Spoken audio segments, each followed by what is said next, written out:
So today I want us to design this wall using C3d because you can easily design it on AutoCAD because it is not a very complicated one. But what if you want to use it to maybe accommodate some survey work, and especially if the distance is a very long distance, maybe talking of hundreds of meters or almost a kilometer or even more than a kilometer. So the way to do that is to use the Subassembly Composer, because you now want it to be able to target maybe along a profile or a land or something like that. So what I have here is a representative structure of what I want, because maybe a wall will have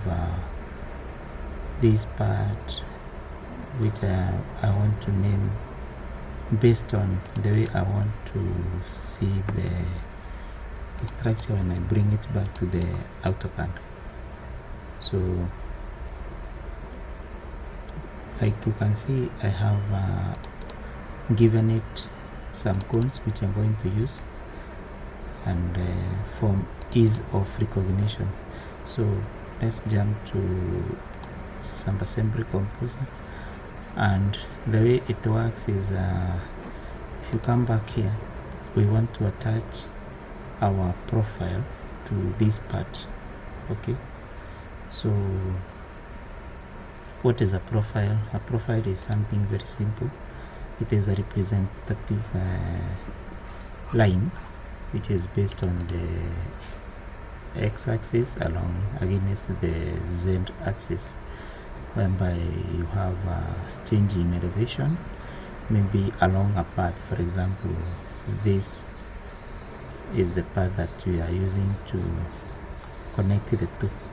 So I'll show you first how to make the 3D template, and then come try to test it here and see if we can be able to extract the same normal AutoCAD structure from this information. So if we go back to the Subassembly Composer, always we have three components here: the point, the link, and the shape.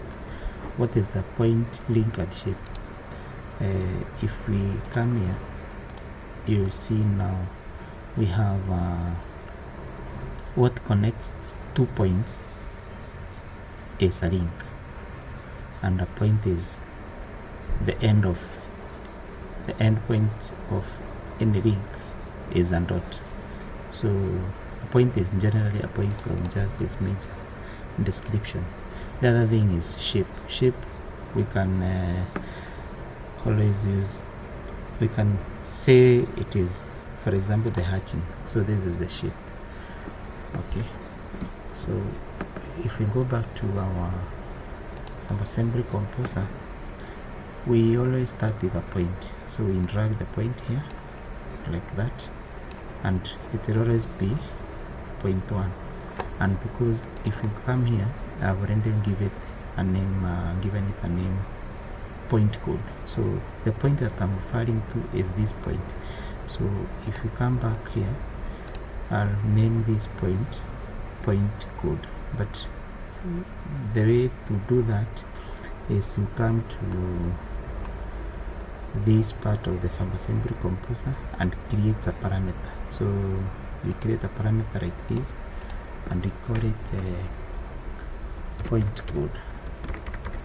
Remember to always write all those one in joint into one name, and so you just point code, that is the default name. Okay, it doesn't accept that kind of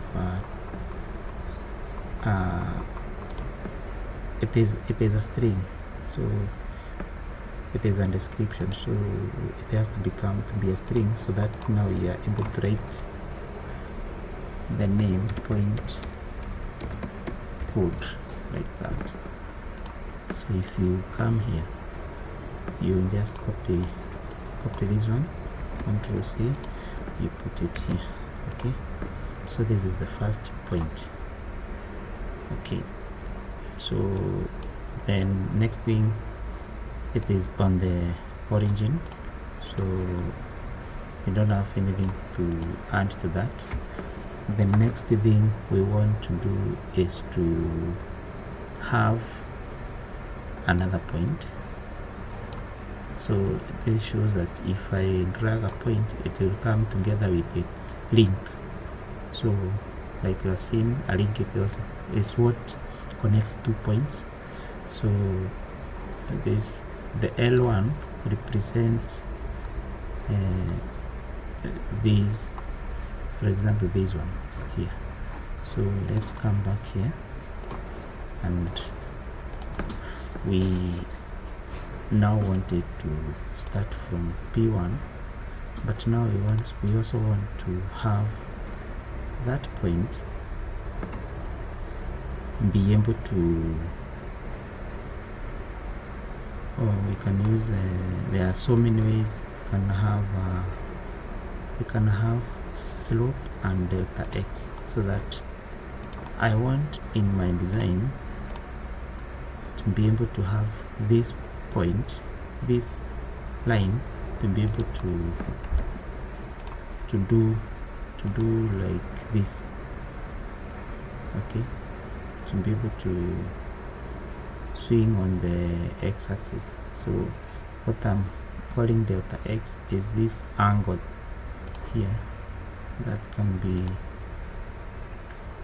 be described here. So if it is 0, it will just remain like this. If it has some angle, it will be raised. Okay, so if we come here, let's use an angle and also give it what is delta x. The delta x is this distance, which is called which I want to call the toe face distance. So the link, so we create a parameter here, we call it toe distance.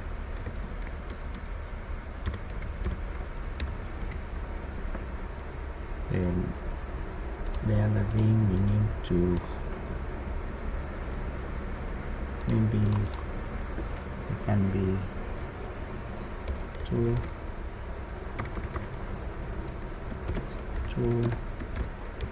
distance. Okay, so if we just copy that name here, we put it here. But now this our P2 has to start from P1, and then distance is 10, which is now what we have decided to give to our, which is nominal. But now we have to change this one to double. Let's say, oh sorry, this is not, this is toe face, sorry, toe face. And then let's change this one, because we also want this one to be a string, so we write toe face like that. And now this one is, the exclamation mark is gone. So how long is the distance? I think this one we have to change is to face. Then we copy this one, then we replace here like that, because now we want to create the toe distance. this is an input where you put a number. We can even put, for example, 5. And now when we come here, this distance is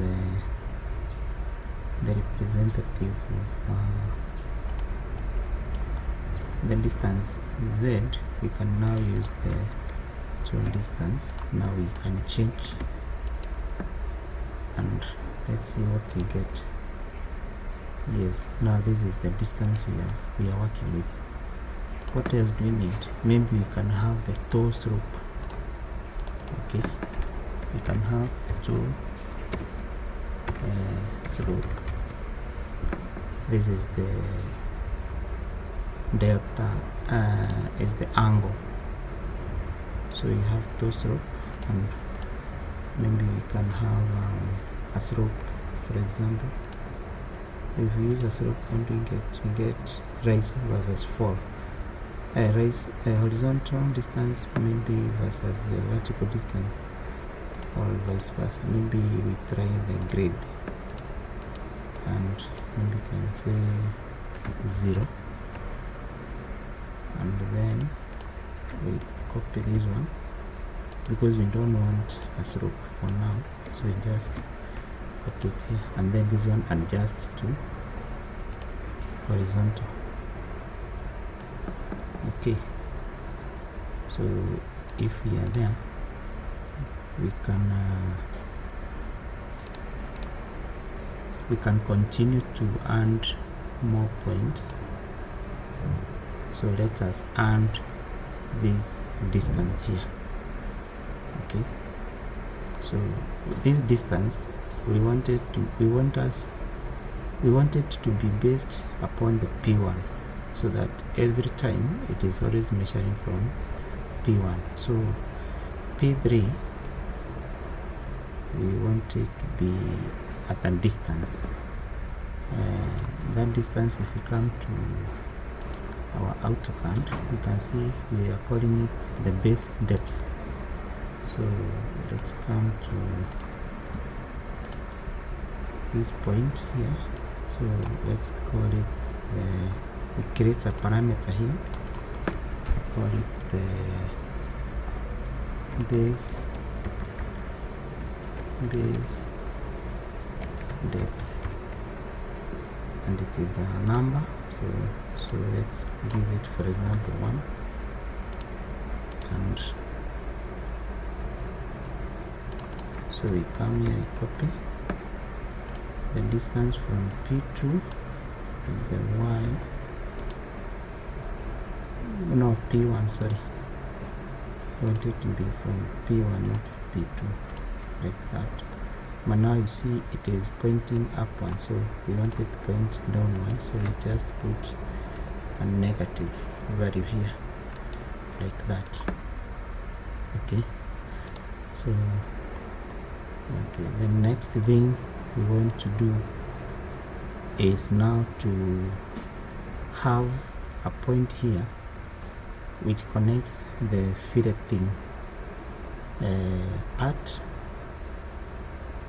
So the fillet part here, we have how do we define the fillet? So a fillet will be defined by a point which moves like this, and another one like that. So what we are working with is the distance. For example, this one is 300 by 300 fillet. So if we come back to our design here, we can just get a point here, and that point will be from P2,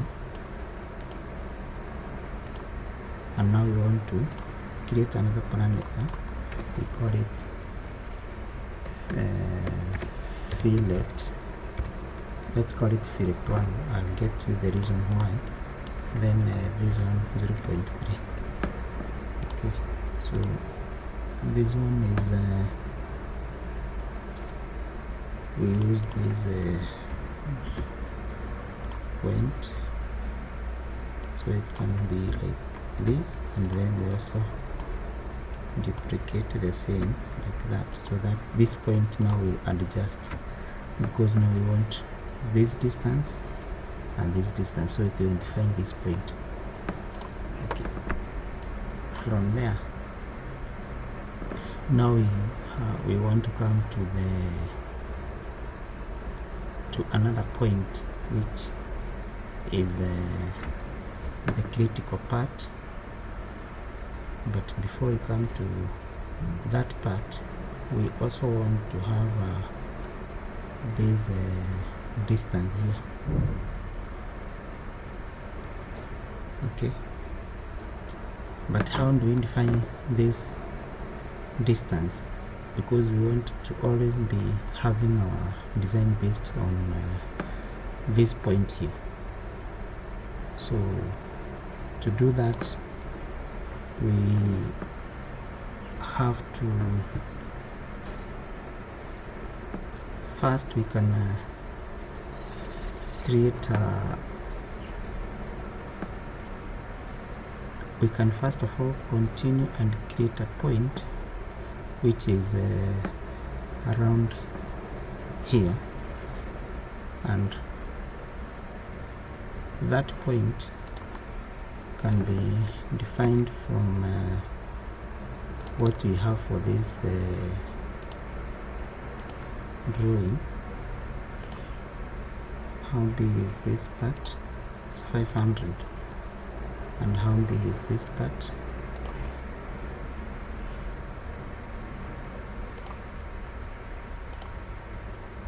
Is okay, let's see. Just come here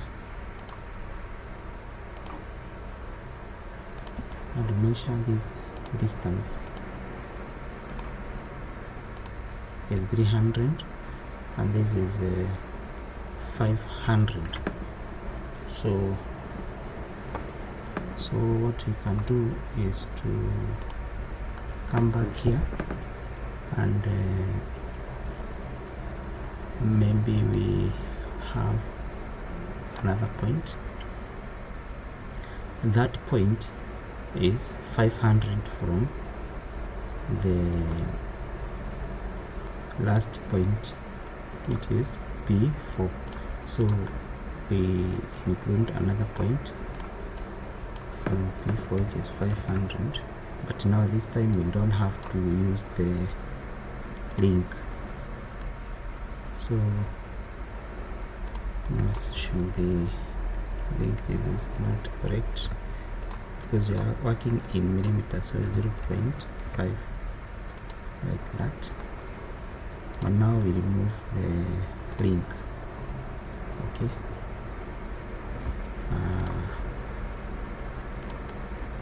so we can continue and we do the same. We add the fillet from P5. We can add the fillet like this, but now we want this distance y to be negative, so we have another point, and then we go ahead and have the last point. So the last point will be here, and that point we can come and check is the heel face. So we can use the same, we can give it the same code. So we create a parameter here, heel face, maybe we give it a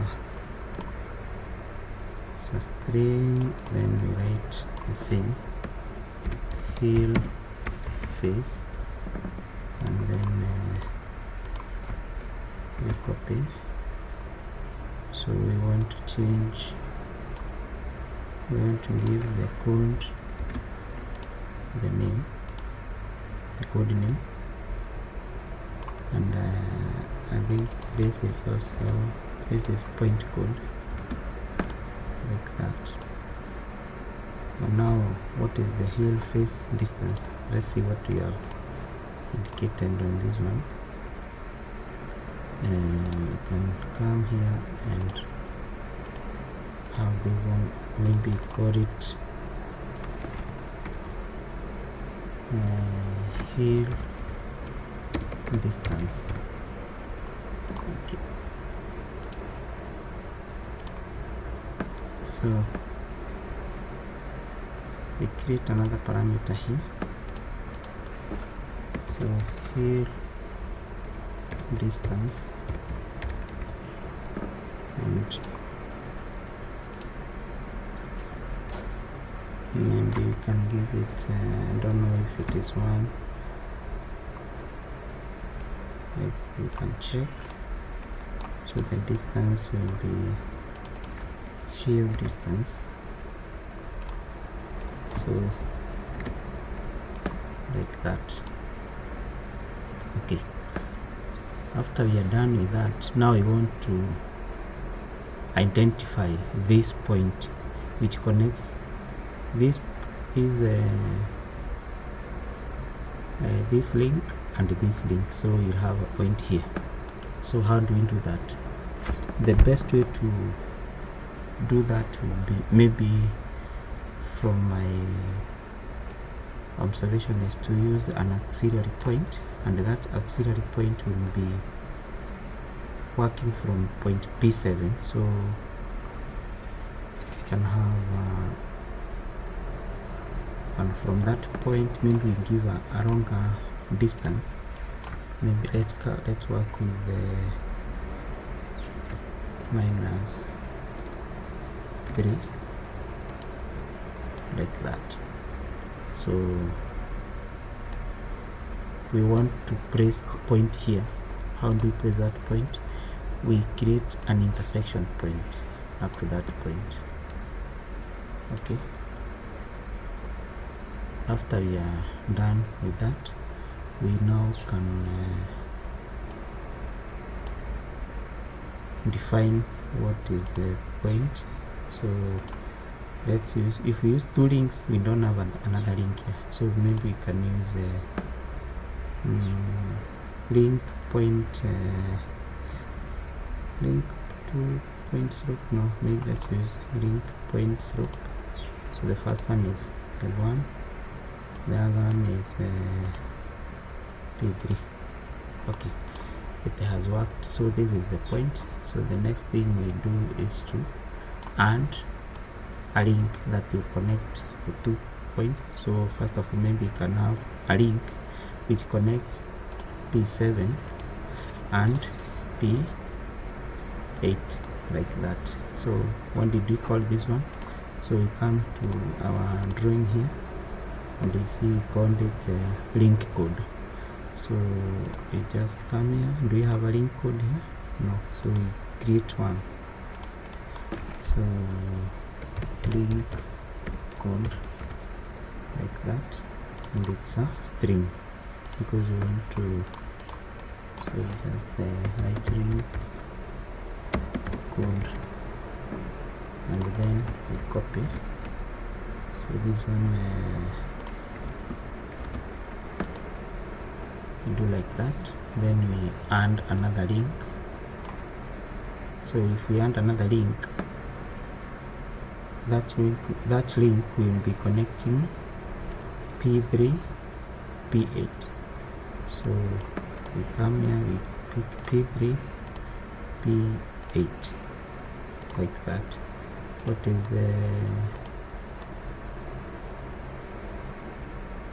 the parameter you want to use for this one? You can still use the same link code. So that is the code. So if you want to see them, you can see here and there. So these are the way we continue to do the design. And now there is one thing we want to have so that we can be able to control our design. If you come here, we have this face which is slanting. So this face is slanting, and maybe we want to see how much it is slanting with, but also be able to connect with the design. So this is a plane which is sloping at that inclination. So there is a way we can use this one to be able to make this face to flex. For example, the top does not always have to be the height that is designated here. For example, this is the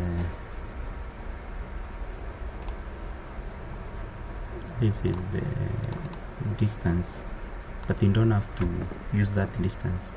So what we can do is to come back here and get a target parameter.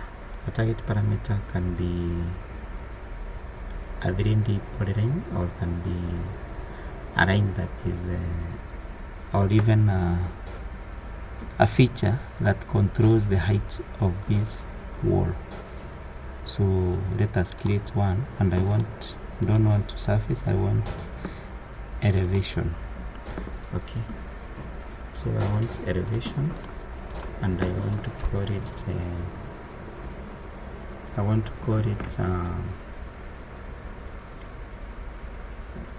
wall. Let's even call it a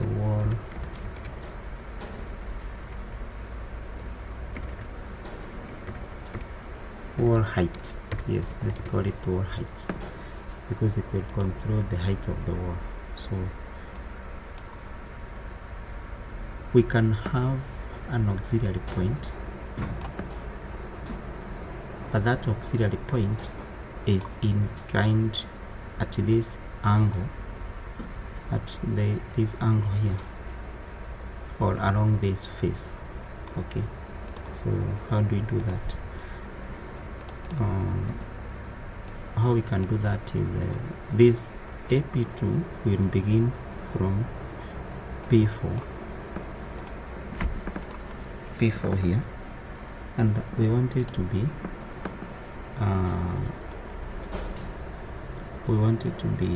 slope and delta y. Okay, what is the slope? So we have a parameter. No, we create one, we call it the wall inclination. So, and the wall inclination will be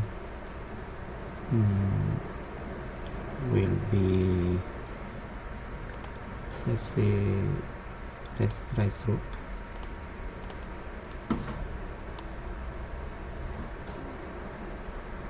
If we use slope, we need to know how much is the slope.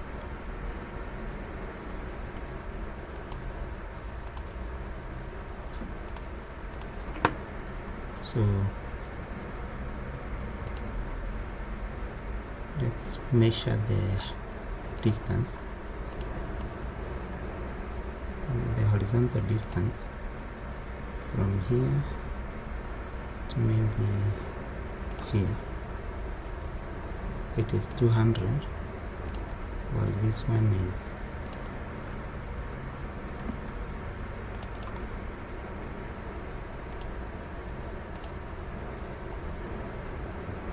200 by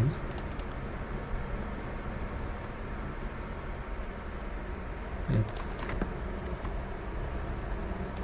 I think we are not going properly, so by 4331. So if we use a calculator, we do 4331 divide by 200. What do we get? 21. so let's call it 22. So we can use the same. So here it's 22 against 1. So let's see if we can do the same. So wall inclination,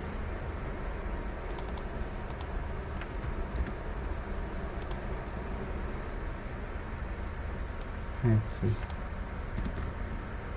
22 against 1. We just copy this one, sorry, copy, we paste. So let's see, is it working from P4? So I think it is not.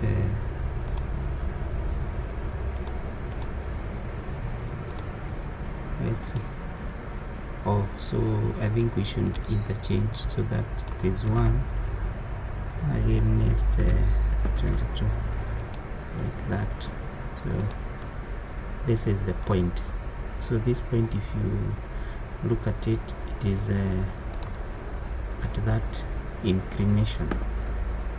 So what else we can do with that is to, now we want to be able to control this height with this wall height. So what we come here is to choose the wall height as the control. So if we do like this point AP2 is controlled by the movement of the wall height. As something that can be able to change the height of the wall. Okay, so the next thing we want to do is to connect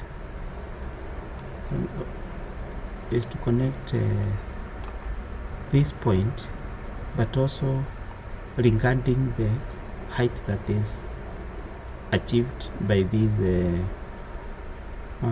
wall height control. So how we do that is to use the decision. So we have a decision here, and decision is used to create like a change point. So let's move it like that.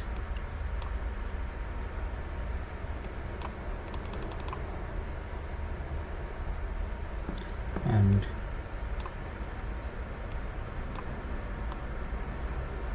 we want to try it based on a calculation, which we are going to say that AP2, the point we have just created, multiplied by any distance y, okay, should be, if it is greater,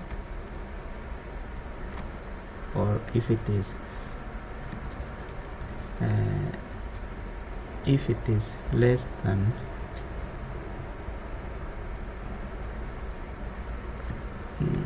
no, let's do, if minus, for example, minus P4 dot y, it should be less than, for example, 1. What is 1? 1 is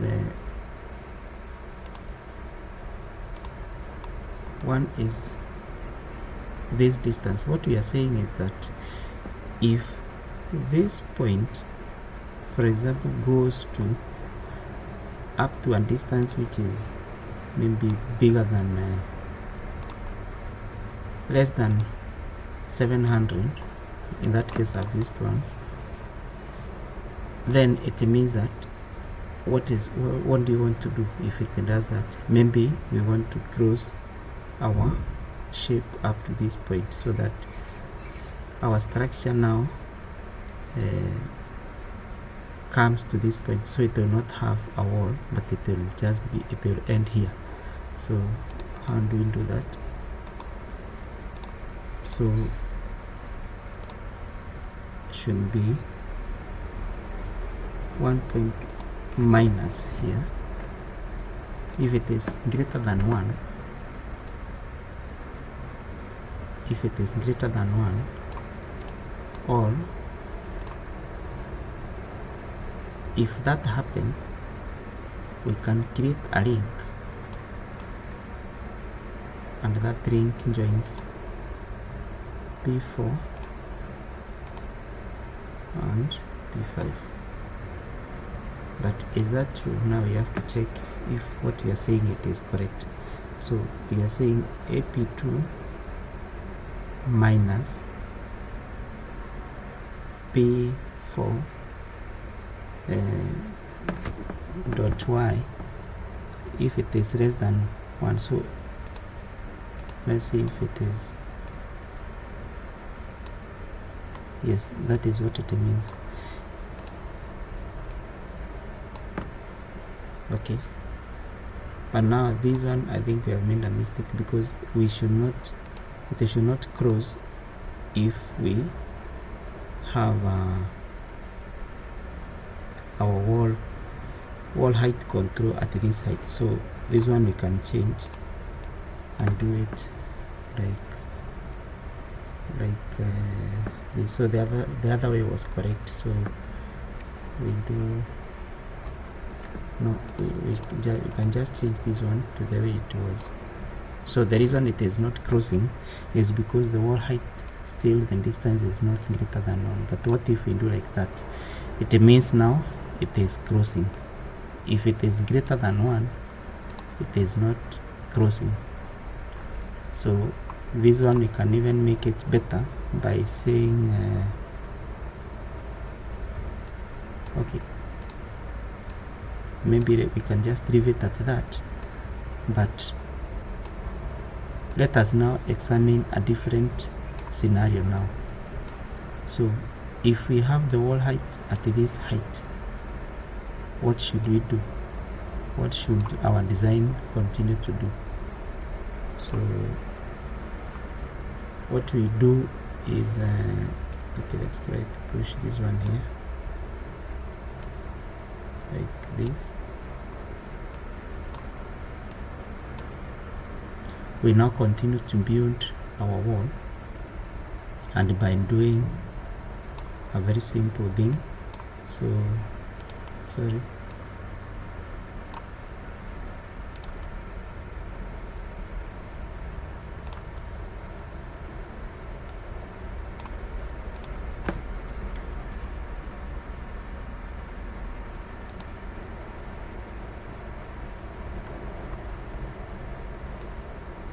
we create an extra point here, and that point is at location AP2. So we just put it at AP2 like that, so that we continue to build the rest of the wall. So how do we continue? So the next point to create, now we are at this point, so we just create another point here. So we come here like that,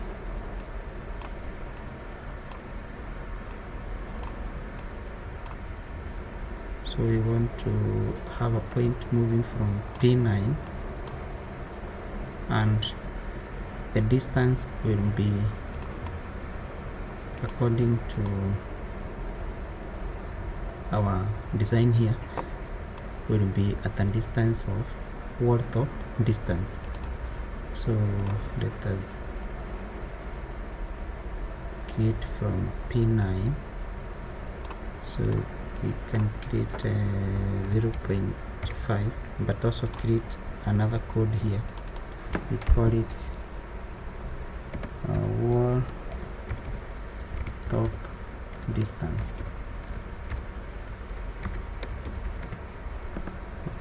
so let's put it at 0.5 like that, and let's copy the same code here and use it here. What does that mean? No, it should be, yeah, made a mistake. Let's copy it in the X direction, and this is now what we have. So we want to see if it is working. Yes, they should move together because this point is also derived from the same point, which is point P9, and is also controlled by AP2. So let us now add another point, and that point will be this distance. And if we go back to our design, and it is called the cap height. So we come here and we use we want to have that point from P10, and what is the distance? We create another parameter, we call it cap distance, cap height, sorry, cap height. Is it? Let's see. Okay, let's put it at 0.5. so is the distance, cap height, copy, we paste it here, but now it is negative, so we do like that. So this is the point now. Okay, maybe are we okay with the, yes, so the line still controls these dimensions. The other thing, now we come to the fillet. Now remember, I am told you that we want to have two fillets. You can have fillet 1, then also have fillet 2. Fillet 2, and let's do point 2. Now we want to take another point,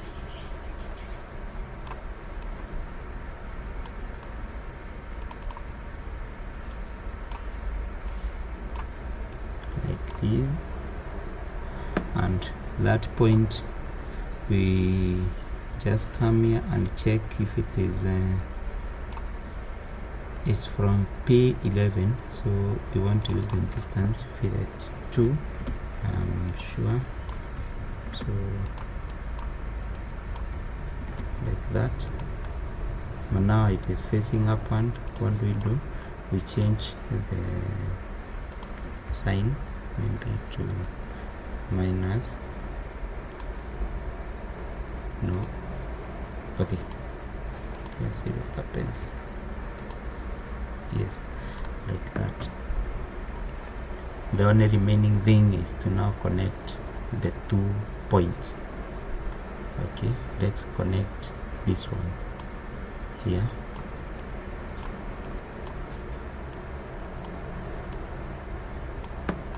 We can connect the 2 points P12 and P5. Okay, so let's connect P12 and P5 like that. Let us also connect P9 and P4. So we do another link. We connect P9 and P4. Okay, now our structure is closed and we can try and see if it is working. Okay, maybe we try to fit the screen and see if it is working. So is it working?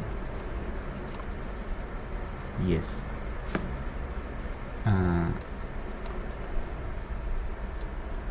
What you are remaining with is to add a shape. because we want to have something defining what is enclosed within the links, and maybe that is concrete, so we can just have a shape here, and that one we just click here and we put it here. Okay, what about if it is closed at that point? Okay, we don't have a shape, so we can come here and use it again.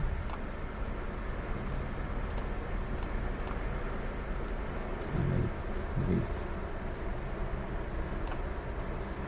So we'll do the same. One thing I want us to try, maybe see if the same will work, although I'm not very sure. Maybe supposing we delete this shape and we just connect this. Is it working?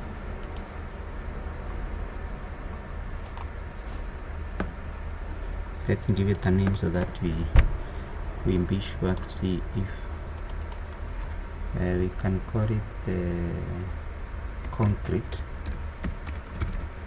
Okay, then shape code here is the same, so we use the string and we write concrete.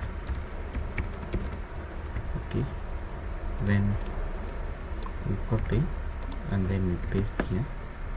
So when do we have? Oh, then it means our system is not working with this one. So okay, let's just create another shape here. The shape we do like this, and we just use it here. So the same here, we just use the name concrete.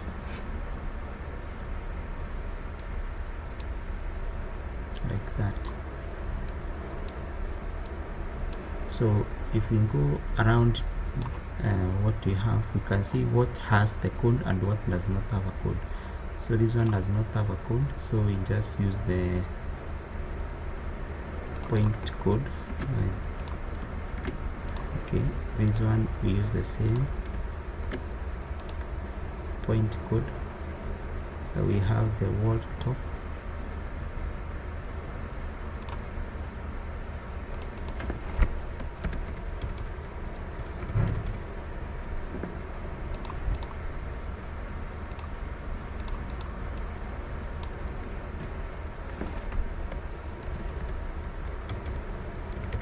Wall top. So we copy and we have it. Yes, we need to have it here. Then do we have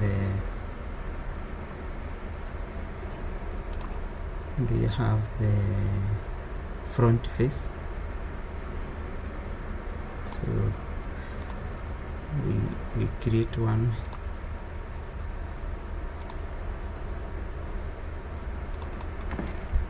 Front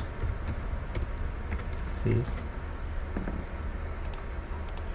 is a string, so we just type the same, copy, and then we just select the link, give it the same code. Okay,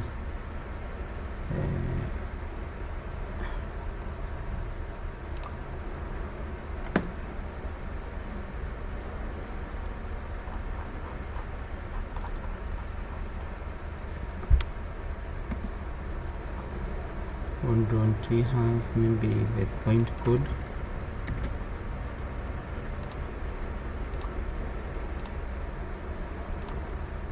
Like that. We also don't have the fillet face,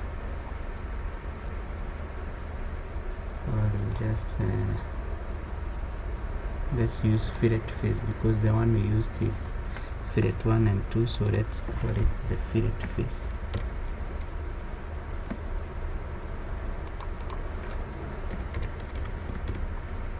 Fillet face, string, fillet face. Okay, so we copy, then we have it here, the link, and the same like that. This is point code, so we can use this one here, point code, we do the same point code, and then the same point code, and the same point code.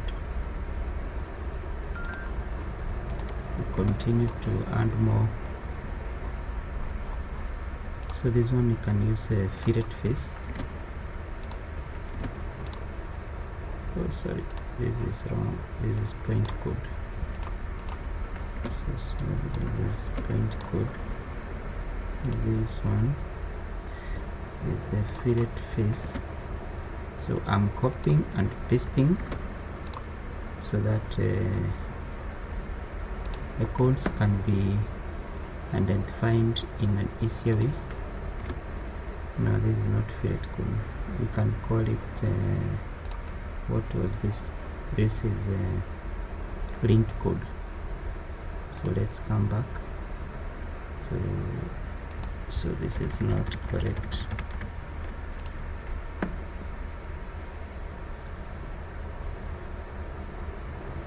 Link code,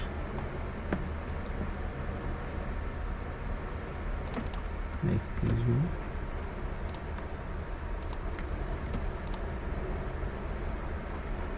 And we have everything. Shape code. Am I not seeing the concrete? Or maybe we don't have the definition for the concrete.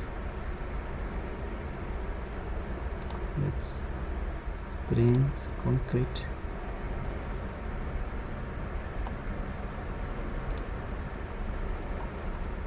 Oh, it's there. So it's this one. So maybe because it is trying to find the maybe the same thread or something like that. So have we everything that we wanted for this design?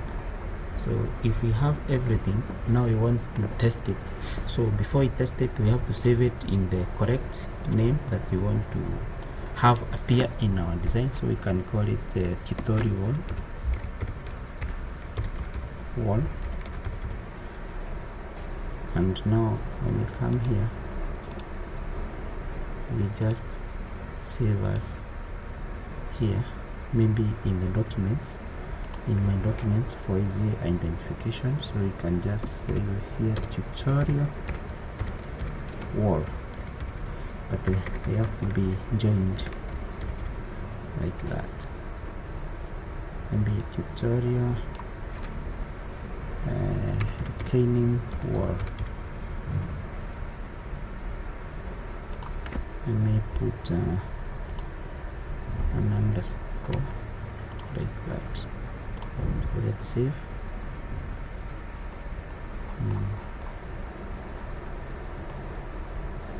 And close. Now we come to the C3d where we have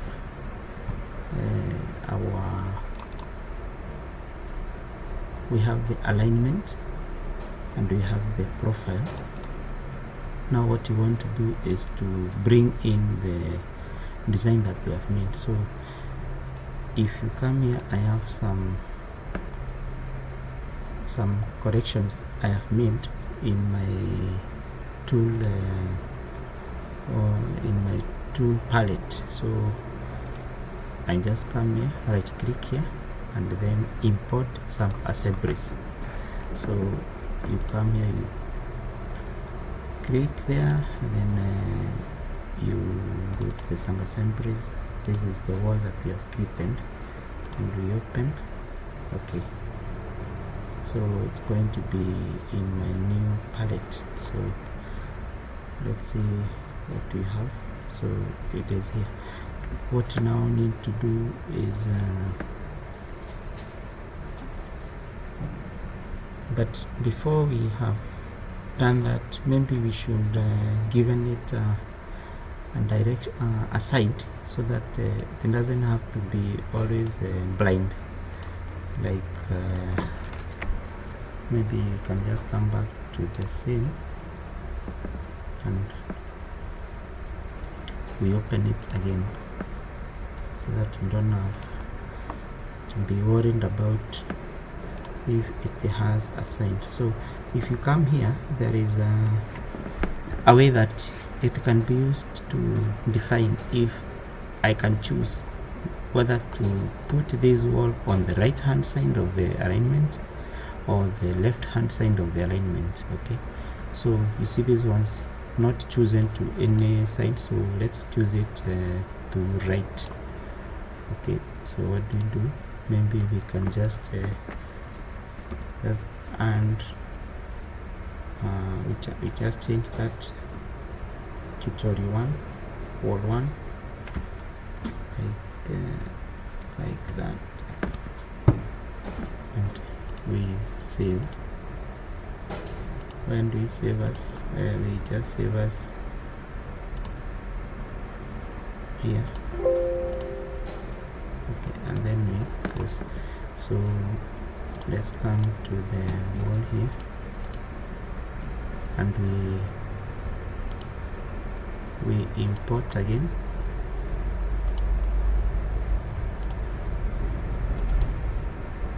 Like that. Now we have 2 of them. Maybe we can delete the first one. Just delete. So what you have is this wall. So we can do something here. We come to the home tab, then we have something called assembly. We create assembly.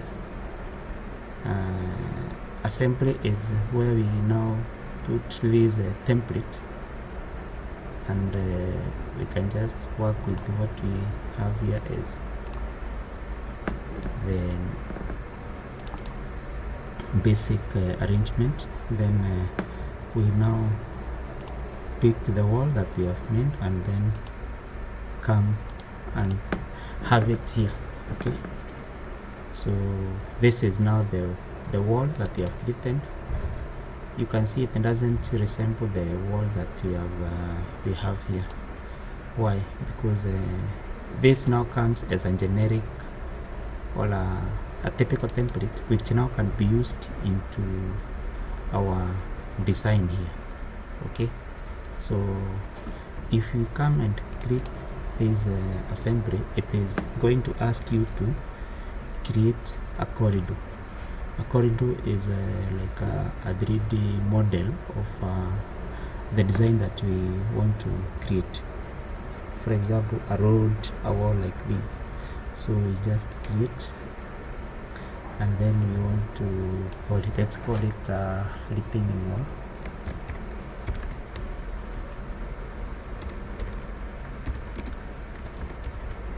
And the alignment is the test alignment. The profile is the one that we created. It's here called the profile 1. The assembly is just this one, and we don't have the surface because we just want to test our design, and it does not depend on the surface. Okay, so we just click OK. If we click OK, now we have some more refining here to do. Maybe the frequency, everything. For example, how do we have our sections subdivided? Maybe we can have a spacing of 10. Do we have curves? No, we don't have. So I just put some random figure because we don't have around spirals. Also we don't have spirals. You can just put a random figure Horizontal geometry, yes.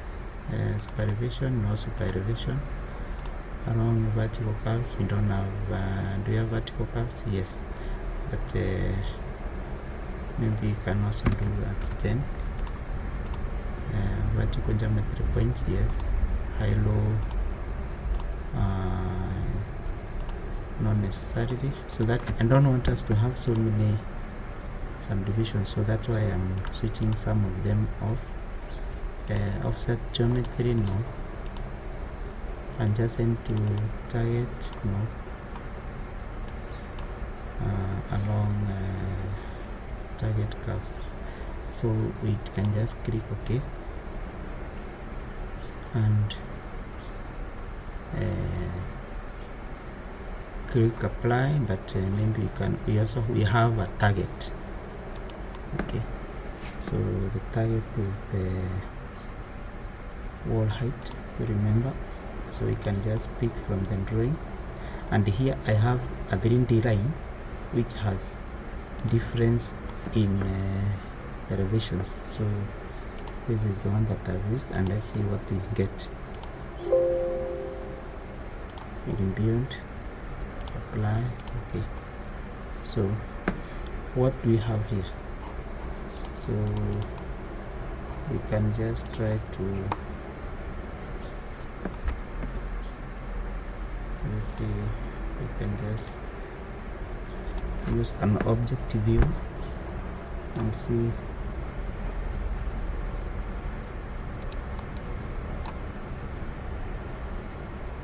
whether we have created a wall that we wanted to.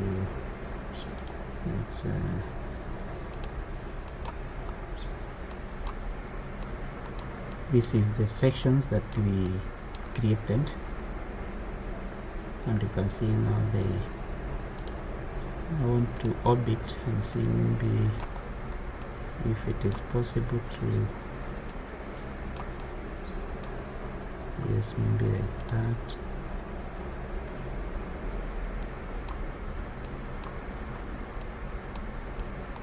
This is the wall, so you can see the way they have been joined, and you can see this wall has a top which has some difference in height. Maybe if we continue to explore this structure, we can use we can click this detail here, and on this corridor or this design we extract the solid. So we want to hold the region,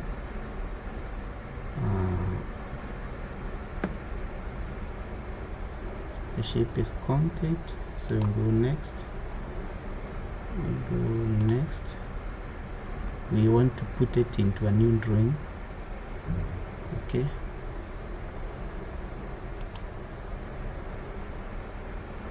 I don't know where the new drawing has gone to, but I guess it is in the document. Do we have it here? Let's try to find no. So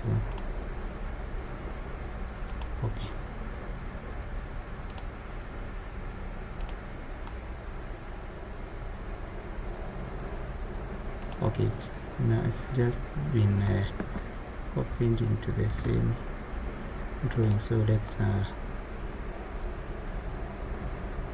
use the same and maybe paste the original coordinates and see if we get it here. And I think this is the wall now, and you can see that it has been copied to a new drawing. Let's try to rotate it. and I want to look at it from the front view. So you can see this wall has an inclination which changes on the top according to the design that we did on the Subassembly Composer. So I am sorry that this video was very long, but maybe next time we'll tackle these issues one by one. Maybe I can do another one if you like. And thank you for your time, thank you for your patience, and I hope that maybe we can make a better or another video. So from me is